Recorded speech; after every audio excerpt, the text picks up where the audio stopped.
Appleknocker Radio. By the way, earlier today, I was watching your video about how you stay calm 90% of the time. I think it's your most recent video or one of your most recent videos. Yeah. Man, that was a really beautiful video. Really, so poetic. And Oh, thanks, man. yeah, that's why I stumbled upon your channel and I just fell in love with it, man, because, we're at a time, it's a very uncertain time in the world, and people, there's a lot of fear and a lot of anger, and understandably. But like, you're coming out with all this positive content, man. It's just, I love it. And so, if we could, the first question I would ask you is, for my viewers who haven't met your work yet, could you give a little bit of a background on your journey about how you became a influencer? And I don't know if you call yourself an influencer, but you seem like you qualify as the influencer now. How you got into the bodybuilding and how you got this spiritual perspective.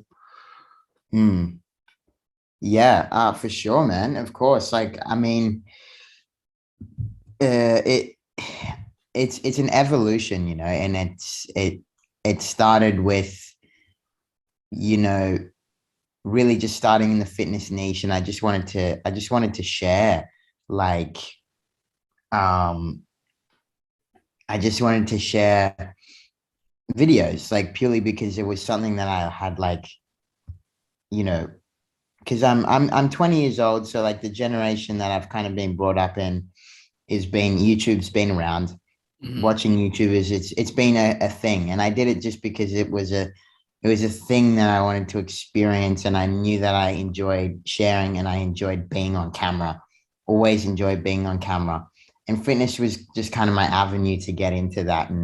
And yeah, I just kind of really just went down this path and learned about myself and had life experiences and kind of, realized certain things and what was most important to me. So I kind of shifted. I was like, fitness is important, but I feel like what is most important to me is like more self-development stuff. So then I kind of went into that side of things, and I was like, okay, this is more filling.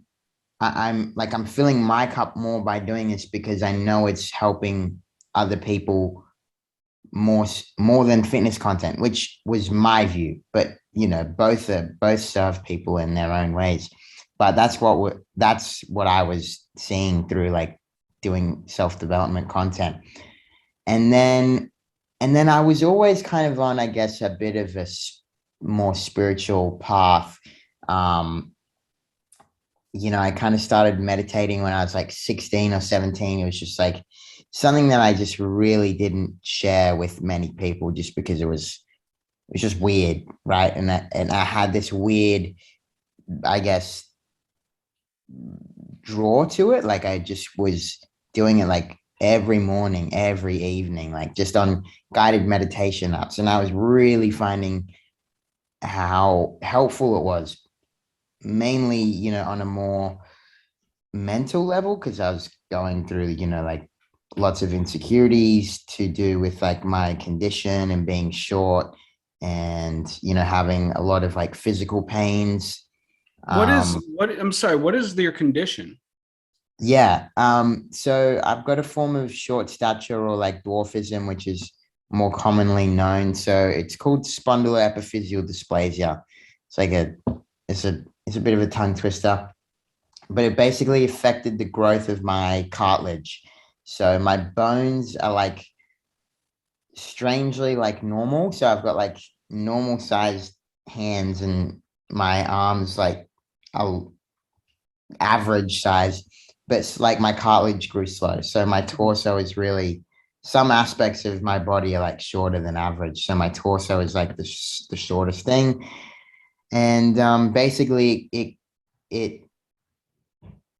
it kind of created There's pain like associated with it. Yeah, so there's like certain joint pains because Oh, things aren't damn. growing properly and things are kind of like rubbing on each other. There's less cartilage, like, like kind of that's what arthritis is about, right? Because there's the cartilage wears and then you get bone on bone. So that's, like I'm fortunate really like to not be in too bad of a state. Like I really and switched on to like looking after myself and stuff like that. But just the structure of my bones was causing lots of pain, right? So my hips were like they were just gone. It was like complete bone on bone, just like horrible. So I was going through like a lot of physical pain. About how And old were you at this point? so I was like the peak of the physical pain was like 16, 17. Oh, dang, man. Yeah. So I ended up getting my hips replaced when I was 18. Um, so yeah, that was a big turning point in terms of like my physical pain. But yeah, so that was something that I really struggled with and was realizing was like creating a lot of mental pain, right? Because I was 16, 17, people going out, people are doing things, moving, going everywhere. And I just was really restricted. So, meditation was like, it was the thing that was bringing me, you know, relief, and it was bringing me some healing. And I guess like we all have our own ways that we kind of enter into a more spiritual path, but this is kind of my avenue, and it grew and it grew, and my own curiosity grew and grew. And I guess after like my hip operations, I wasn't having like physical pain so much, and I was just genuinely curious about certain topics and ideas, and it just kind of unraveled, and that kind of reflected in my videos, like my YouTube videos and stuff as well. So I started to create things that I was feeling drawn towards.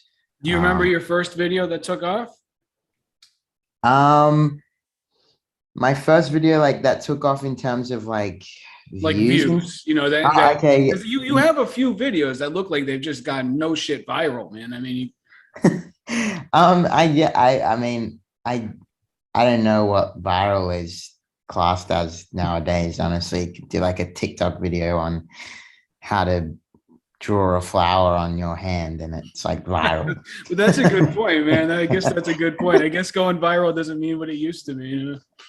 Yeah, yeah. So I mean, I guess like I started to create like videos helping guys who face challenges for being short, and those ended up being like probably my most viral videos. So like, advice from a 4'6" guy on, like confidence. And my most viral video was me out interviewing girls and asking them, does height matter? And then kind of after the interviews, I gave like my own spiel and, how to be confident. But I guess I tried to like within those videos integrate more spirituality and awareness type ideas to just like stimulate more thinking and offer a different perspective. So like, because I did start to post like more spiritual type videos, but it wasn't really getting much attention or traction. People weren't really getting it, and I just really like enjoyed kind of blending it with more like self-development type videos that people can more openly relate with, and then just kind of putting more spiritual twist within that. So yeah, so those were the videos that really kind of take off. Yeah. I think that's cool, man, because it's the thing that I love about your channel is exactly that combination. Because in this space that people call the spiritual space, whatever you want to call it, consciousness, whatever, enlightenment, whatever, people tend to look at it as being like antithetical to fitness and especially bodybuilding. And then in the bodybuilding culture, a lot of it's like, spirituality, what's that? And so one of the things I love about your channel is that you bring them both together, which is actually that's how I view things. Like to me, fitness and exercise and spiritual development they go hand in hand. So yeah, I just think that's one of the things I really love about your channel. But so I assume that coming out of that, you were just talking about how you were you had some of those videos about like does being short matter or whatever. So I assume you probably had a lot of like shorter younger guys reaching out to you, looking to you for a little guidance or at least somebody to understand? Yeah, I'd say so. I think people just can really, I guess, trust and look to, I was going to say look up to, but that wasn't happening. It's looking down to, no pun. But I think when someone actually experiences the challenges and you know that they've experienced these challenges that you're going through, there's Mm. like there's a barrier of like distrust or not trust that kind of drops, because it's like, oh, you know that this person has experienced that, so you can almost just trust that they can offer you guidance and advice that is possibly going to help. So I think, like just kind of sharing my story and being 4'6", like I can't lie about that. Right. Like I can't like, I can't be like, like, oh, offer advice on, you know, how to make a good pizza, and then no one actually sees that I can make a good pizza. Yeah, I think that just kind of allowed a lot of people to reach out and trust me on an easier level. So yeah. So that's kind of the experience. Well, on another level, I mean, you're a serious bodybuilder, and so how did the bodybuilding like community? Obviously, there's not like a cohesive community, but the guys at the gym and stuff. Like, how did they receive it when you started going in there and hitting the weights hard? Um, yeah, I think it was an interesting experience because I went into the gym as a like really just as a kind of insecure teenager, just trying to get big and trying to look good for the girls, and then going in there and realizing that um that first of all, I really enjoyed being in there, and I really enjoyed lifting weights and just the experience and the feeling of being there, but also recognizing that people kind of are inspired by me being in there and working out and pushing through my own barriers and showing up despite certain challenges, which again, as you live it, you don't really see it, right? Like living in this body, you I don't really think about it, and then it's like stepping into the gym and people saying like, you inspire me, or you really motivate me. And it was like, oh, sure, like, okay, I don't know why, but okay. And then, realizing that through this body, I was able to bring motivation and inspiration to people was nice as well. And there's a certain part of, my ego that loved it as well. But as I evolved and as I've gone down the track, like it's kind of just a nice thing to know that through being in this body, I can provide inspiration and motivation to other people who are trying to get into the gym and who are at the gym. So yeah, and if I can do that, that's always a bonus. So that's really what kind of kept me in there as well. Yeah. You don't get any of that from the cardio? Are you just a bodybuilding guy? You ever hit I've definitely drifted from the bodybuilding scene. Oh yeah. Yeah. Like how I used to really just smash the weights and smash my joints as well. Like I was just, Right. dude, like way too many specialist appointments. It's just crazy. Anyway, yeah, I think it's I guess like a lot of people when you're around this age, you just don't feel it. Like you don't realize because you're not at the later stage of life where it's a problem. Mhm. But I guess like from my experience and just being more vulnerable to injuries and stuff like Right, that, right. it hit me like being 20 and being 19, 18, I was getting injuries.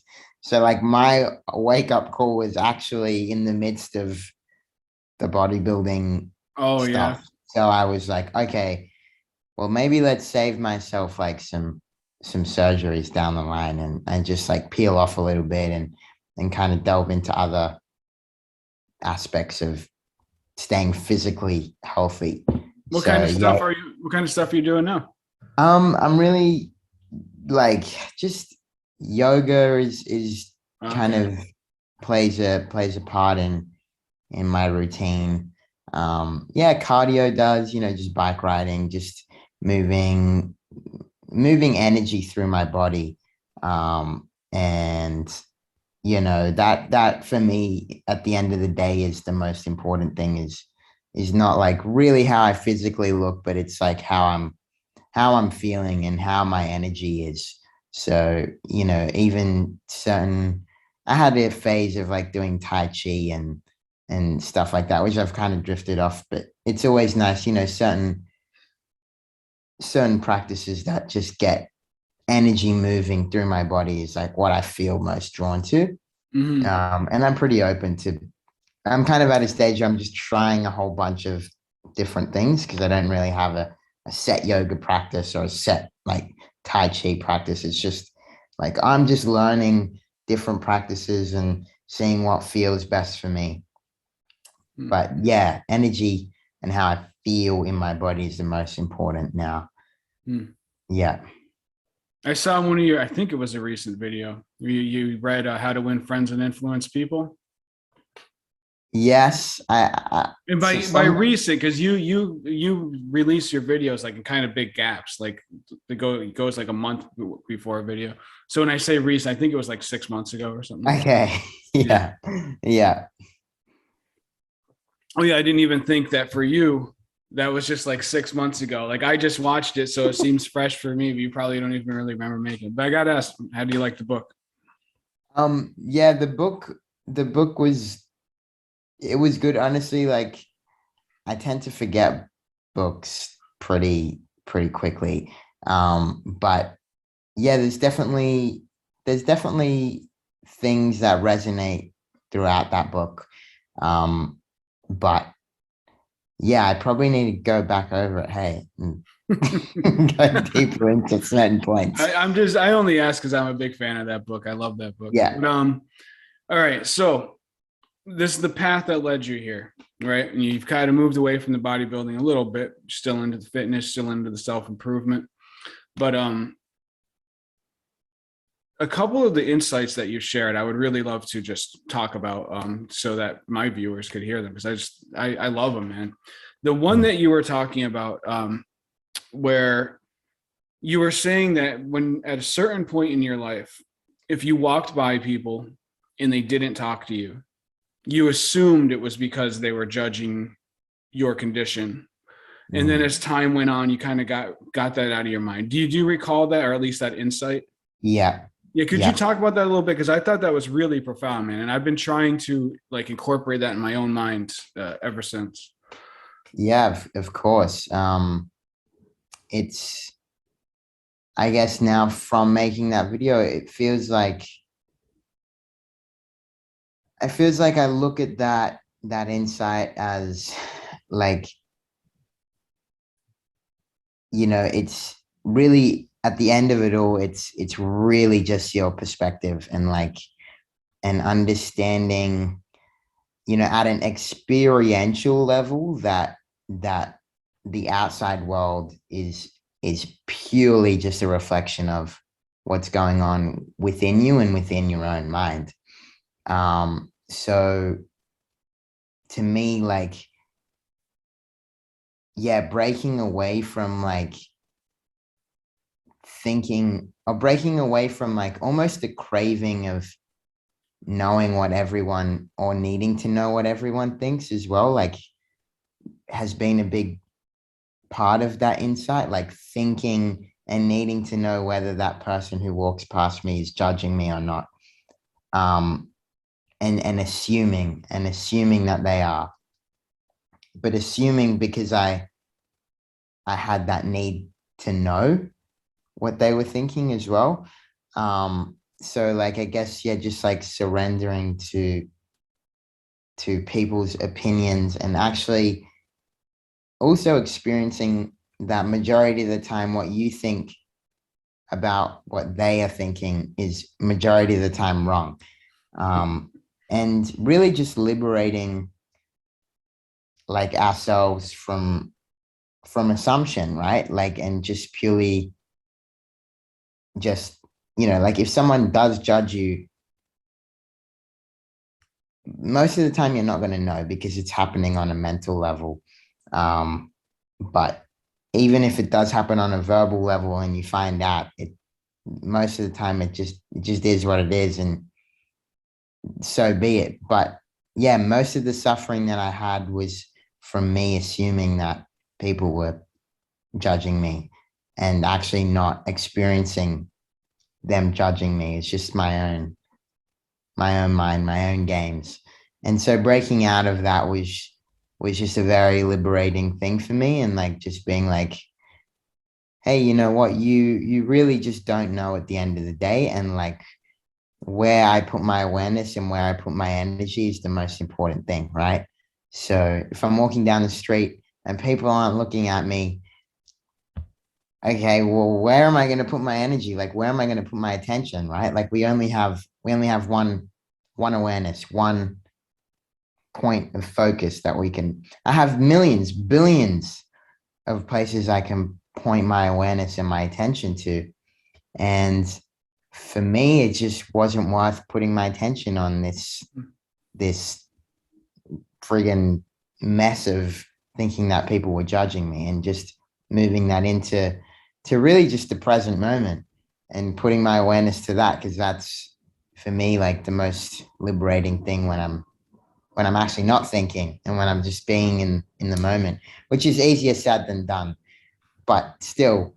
Yeah, I guess that's kind of that insight on a deeper level.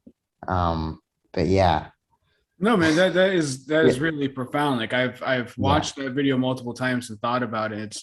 It's one of those things that I am like conscious of as well, Right. but it's hard to actually do, you know? And so like when you talk about it, like I can tell you really have mastered this. Like I'm sure there's still times that you struggle with it or whatever, but you Of really course. have like mastered it. And that's impressive to me, man, because you're younger than I am and you're getting this stuff. And like I struggle with this. So I will walk away from circumstances and find myself thinking like, did I just look like an idiot? Do they think I'm an idiot? You know, and it's like, Yeah. number one, who cares? Number two, half the situation you can't even know anyway. How would I know unless I'm like, am I call the person and say, hey, yo, do you think I'm an idiot? You know what I mean? Like, so Right. your ability to just actually let it go is it's profound, man. Like it's inspiring to me. Mm. Yeah, thank you, man. I think it's yeah, it's really just a practice too, like the first point of any change is like awareness, right?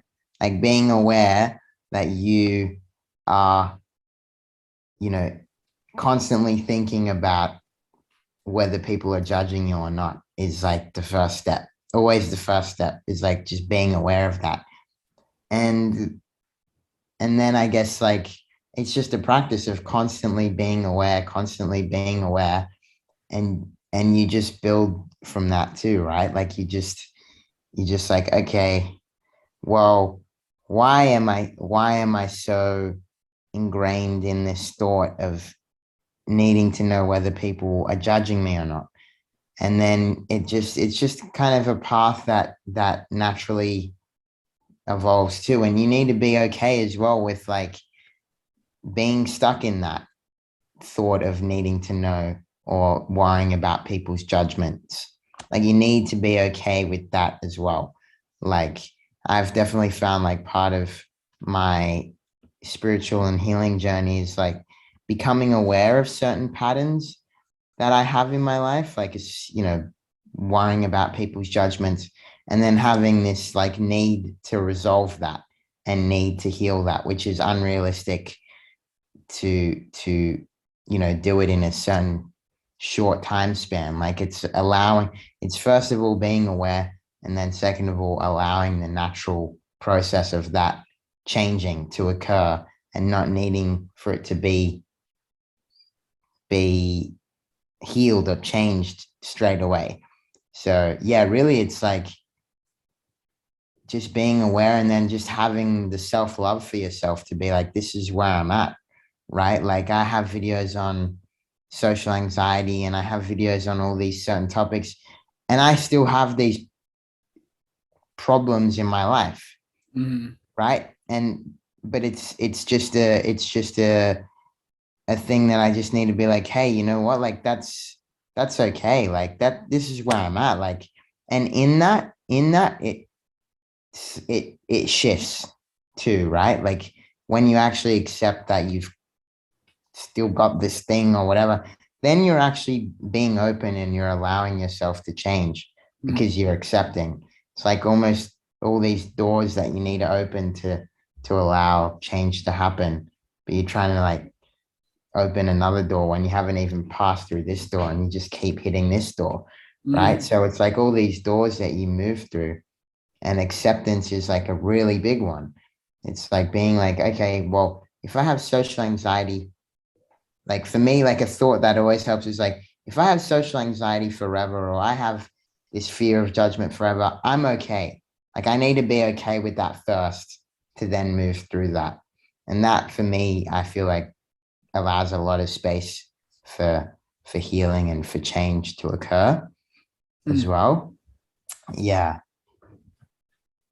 And so these ideas, did these all just come to you, or are you like, do you read, philosophers and spiritual figures, and what like first woke you up to these concepts of awareness and consciousness? Yeah, it's a good question. I guess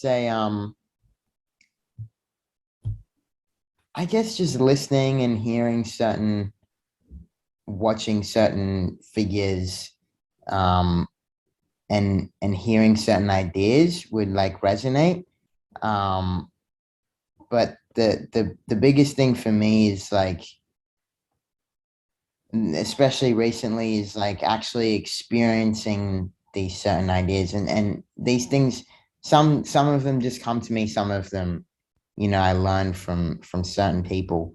But yeah, I guess it just all kind of filters through my own mind, and I create my own ideas and my own learnings through my own filter. So I certainly get, a lot of different things from different avenues, different places, but it in the end, it's being filtered through my own mind and what resonates with me and how I interpret it. So yeah. You're on your way to becoming a guru, man. You're gonna end up being a guru, and you're gonna have all these people coming to you for enlightenment, dude. And you're gonna have to deal with that.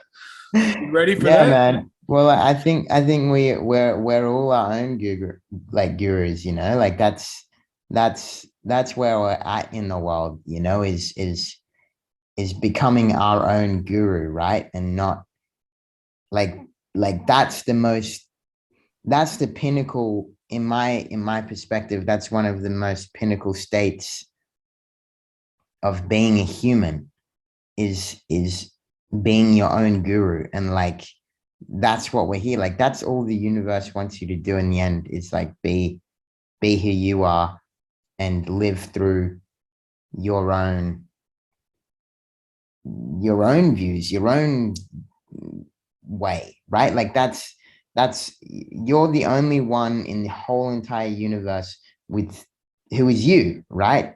So like gurus, again, I'm kind of going off here, but like gurus are great. Oh, dude, that's what I But want to talk to you about. Please go off, man. yeah, dude, like I think it's just like, I think, yeah, like being our own guru is such an important thing. um and yeah, I literally just learning recently like how much energy we actually give away to certain people, and certain, like, don't get me wrong, like gurus are great, and people who have achieved heightened states and who have profound knowledge. I think we give applaud and we give praise to these people, and we look up to these people. but there's an extent to where like our life force and our energy is like just going to these people. And I think it's like a time where we actually just need to purely have them as just someone who is next to us, or just pushing us on to finding our own truth, right? Like it's just so important to where, like, I was talking with a friend the other day as well, like one of the most pinnacle states, or one of the goals in our life is to purely have our own truth, and be so set in stone in our own truth that nothing else can break us, or like staying open, of course, to evolving our own truth, but having our own truth, and it not being someone else's truth. It's like our own truth at an experiential level. And if we can all do that, like, we're all our own guru and each other's guru. And I think that's a huge point in evolution, where we can all just like bring our own experiences, our own knowledge, because no set person has the ultimate knowledge or truth, or it's purely their experience, and they can bring that to find our own truth. Like, that's all we're doing here. So yeah, that's something that I'm kind of looking at doing. It's just tuning into my own inner guru and helping people to do that along the way too. Yeah. Do you have any ideas about how you help people do that? Just by sharing your journey? Or Yeah, like, I guess, yeah, for sure. Like, I mean, I'm definitely on a path of just finding my own learnings and what's resonating with myself. So, but I guess along the way, it's just getting people to think for themselves, and getting people to, most importantly, experience for themselves, right? Like, because we can only understand so much intellectually and have beliefs intellectually. It's not until we experience something that it becomes a set in stone experience. Like, that's the core, right? So helping people along the way to be like, okay, well, you believe that and you believe this. Oh, getting people to actually experience that, being like, okay, well, this is on the intellectual level. How can you experience it? Like I guess it's the evidence, right? Like, the experience is the evidence for the intellectual ideas that we have. So helping people to just experience things is what I have been trying to do along the way. Like, not just say this is this and this is that. It's like, don't, like, the Buddha even says, it's like, don't, I can't tell you the exact quote, but it's like, don't take my truth to be the truth. Like don't take anything that I say to be the truth. Go and experience it. Go and experience your own truth. And to him, that was the ultimate truth. If everyone can experience their own truth, that's the ultimate. So yeah, just doing that along the way is something that I'm trying to do. Yeah. It reminds me of that Buddhist saying that the finger that points is not the moon. Yeah, it's a weird idea. It's like weird. It's a weird turn of phrase, but it's just saying that the thing that is pointing at the moon is not the moon itself. So the thing that's pointing you towards enlightenment or self-understanding or self-peace, that is not the peace that is in you. It's not in the finger that's pointing at the thing. The finger that's pointing at the thing is showing you how to get there, but it's not there, basically. Or at least that's my interpretation of it. But so, all right, come again a little closer now, and I want to make sure, I have kind of a big question, and I want to make sure you have time to answer this. Yeah, of course. So, like I said in the beginning, very uncertain times, a lot of fear, a lot of trepidation. What advice would you give to people for maneuvering these times and finding some peace and happiness and joy in this incredible uncertainty that we're living in?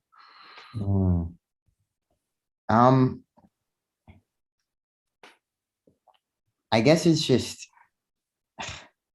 yeah, I know I put you on the spot with a big one there, man. Yeah, I It is a big one, man. But it's really like just staying open, you know, and staying open to really just feeling like just staying open to your heart and to life, you know, like and just like really at the end of the day, like the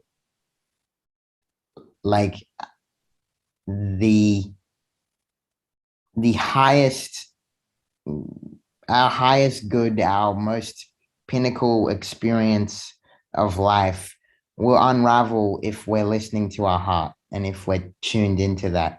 So, you know, during these times, I think it's just so important to,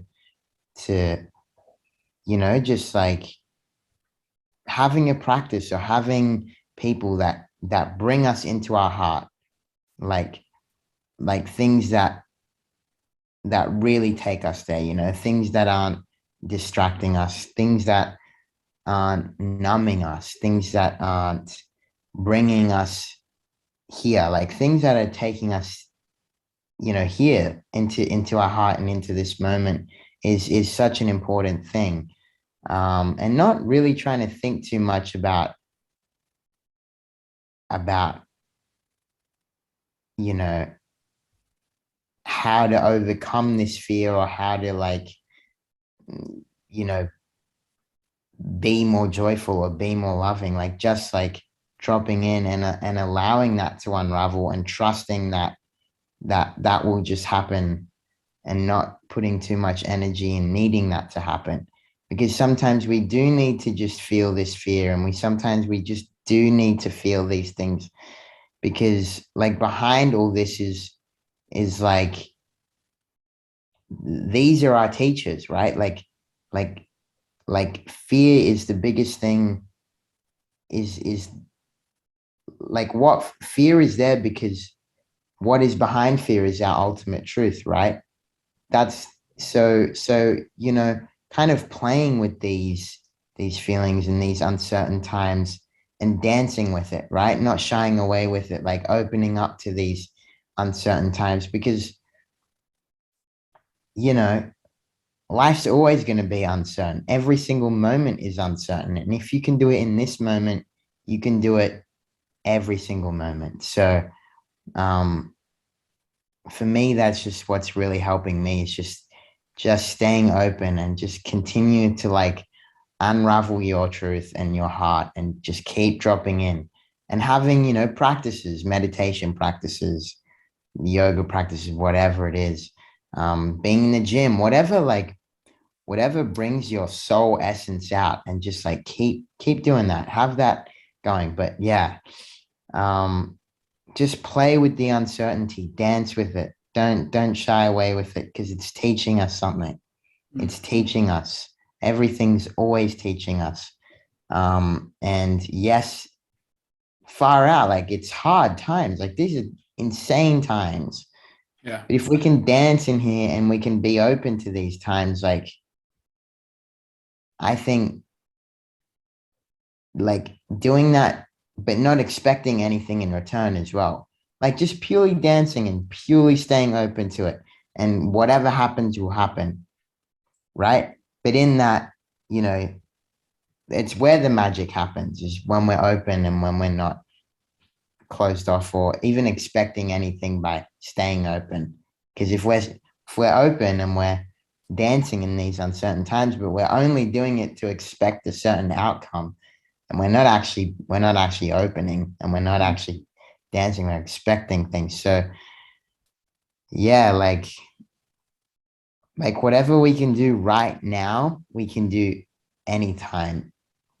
So doing whatever we can to to be open right now, that's all we can do, that's all we can do. And in that I think it'll liberate a lot of us. um and yeah, just holding love and compassion for everything and everyone, you know, that's it, because that's that's who we are at our core, really. And that's, sometimes it's hard, and it's hard to think that, everyone has this love and compassion. And we're in a time where it is quite hidden, right? It is feeling hidden, but it's all there. And we just got to keep playing our own part and trust in the process that it'll shine through to others. And yeah. That was Yeah. sincerely, that was beautiful, man. I could have just kept listening for another hour. That was awesome. Thanks, And man. the thing that I love about that perspective is it takes this time and it makes it almost like an opportunity because it's so demanding and so uncertain, and it's a chance for people to grow by learning to accept this just insane circumstances that we're in. So yeah, that's Mm, awesome. But mm. all right, I've kept you for about an hour. So the last thing I will ask, Yeah. uh, we'll bring it back down to earth. What do you have in store coming up for your projects? What do you have coming out on any of your channels, or just anything? Any materials you want to talk about? Um, Honestly, I've been on a bit of a hiatus, a bit of a break from YouTube.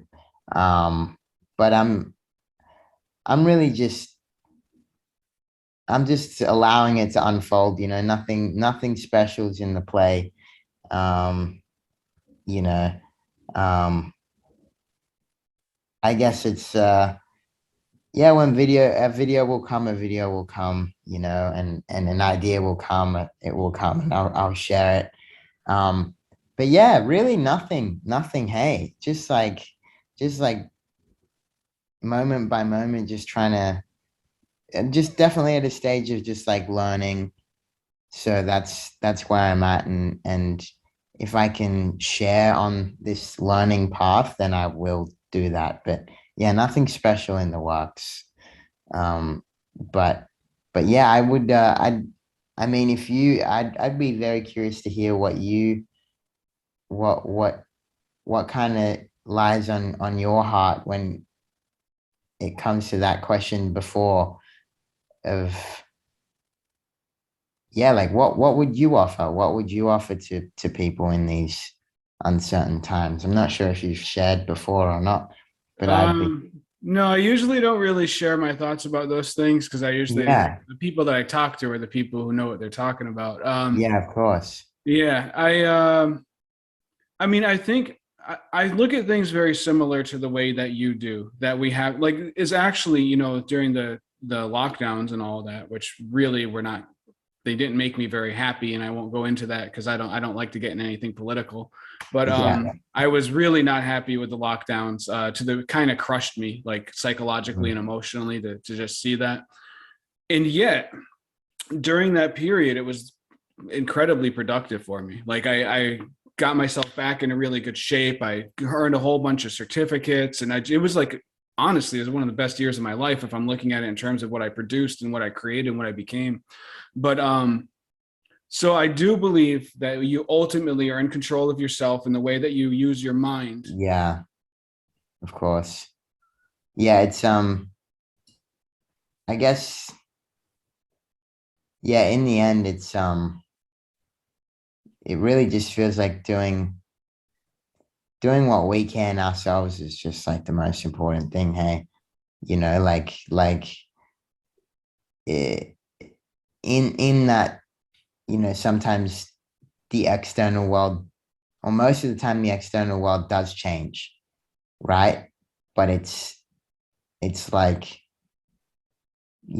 making the change that you want to see in the world, it's making the change within yourself. Mhm. um and trusting yourself, and just continually doing that. And if things in the outside world change, they change, but in the end it's like, well, what can I do for myself, right?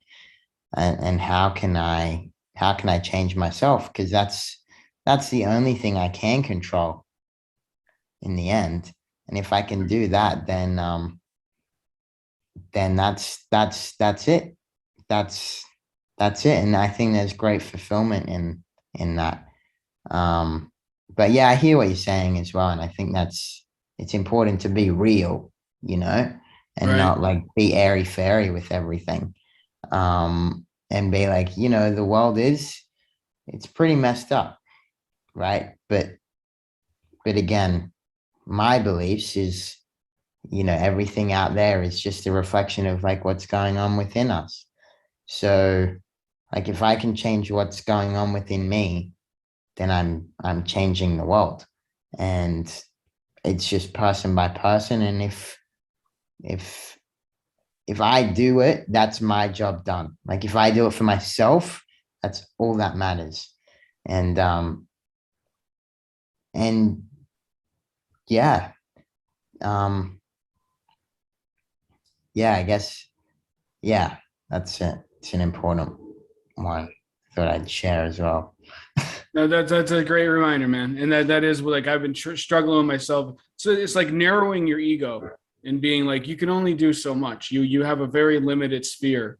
And I think that is what's the good thing that's come out of the last 2 years is it's forced, at least me anyway, to try to focus on what I can control and to be realistic about what I can't control, which is dang near everything. You know what I mean? Like Yeah, in your own little, in your own life, that's all you have. Beyond that, you're just hallucinating if you think you can end the lockdowns or do, you know what I mean? Like it's just, and right. so that has been a good lesson for me. And what you just said was a great reminder, man. I just find I have to continually bring myself back to it. Like I'll get spun up again and be like, oh my God, the world's going to hell, you know, and then bring myself back to that place that you were just mentioning or just talking about. And so that's a great reminder, man. Mm.